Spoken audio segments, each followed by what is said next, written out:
what drove you to apply for this job? Purpose, I think.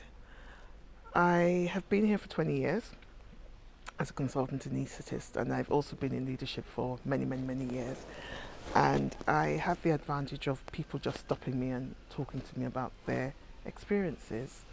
I also did some work in 2019 on barriers to career progression for BME staff, and I was shocked at what I found out. I'm more shocked about the comments as well. And so I started to think about what I could do different to what I'd already been doing that would make a huge difference. And one of those things was trying to highlight the experiences of our staff, all our staff, but particularly the staff who have those protected characteristics. So be they female, be they from a black background, or Asian or Filipino, be they LGBT, can't speak up. And I love to talk. So people do talk to me. And what I was hearing was we weren't necessarily listening to them.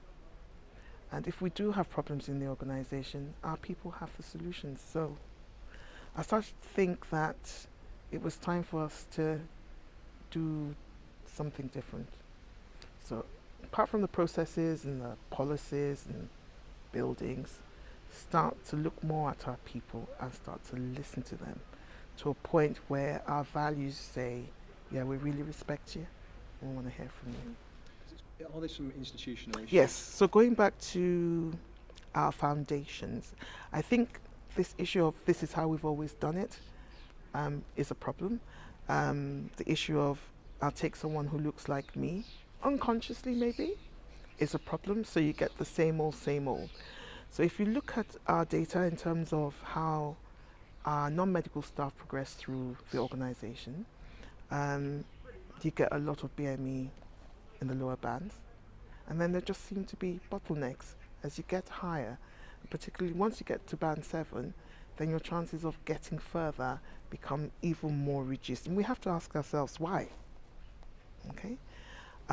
We look at our staff survey, and if someone says, well, I won't recommend this place as a place to work, you have to ask ourselves, why not?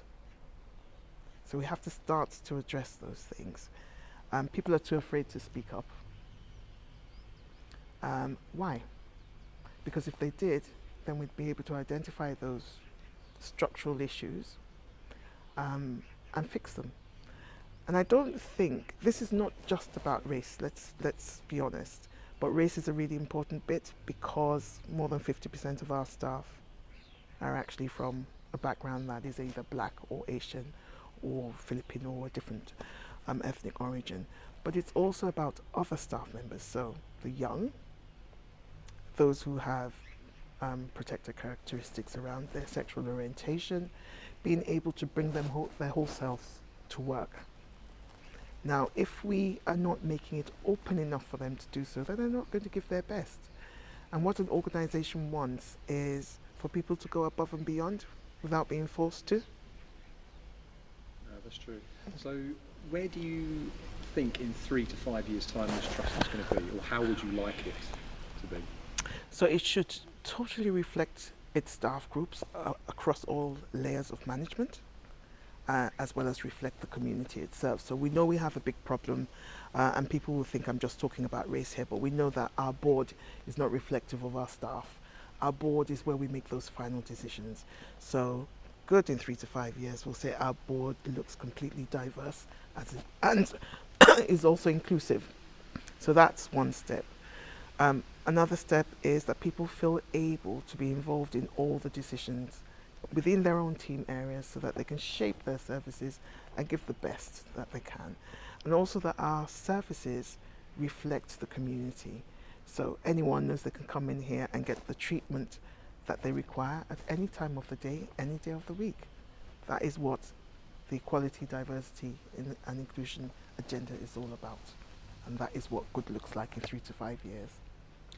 What do you say to a member of staff or even a patient that feel they can't speak up? When I say we care for you, we're interested, We have avenues if they feel they cannot speak to me, which would be a surprise, I must say. But we do have independent people you could speak to, so we have a guardian service. We do care. That's the important thing. Us listening to our patients means that we can provide the best service. Now, we are struggling slightly with our quality. We are struggling slightly with our finances. So if we know how to fix that, which would be from listening to what the feedback from our patients, then we're on a win-win. So please do speak up. We need to hear from you. Do you feel like you're a role model? Now I know I am. I didn't. But having spent 7 years as a divisional director and being stopped on the corridor all the time, I began to think that I'd got to do more. So yes, I recognize that as a black female in this organization, I am a role model. And what are your other messages to anyone from black or minority ethnic members of staff? Don't be afraid to do it. Feel the fear and do it anyway. I'm a disruptor. I'm a bit of a rebel with a course. So I don't like the status quo. If things need to change, I will push for that change. And I encourage other people to do likewise. I say if you haven't got opportunities, then make them. Go out and create them. And keep talking. Don't take no for an answer.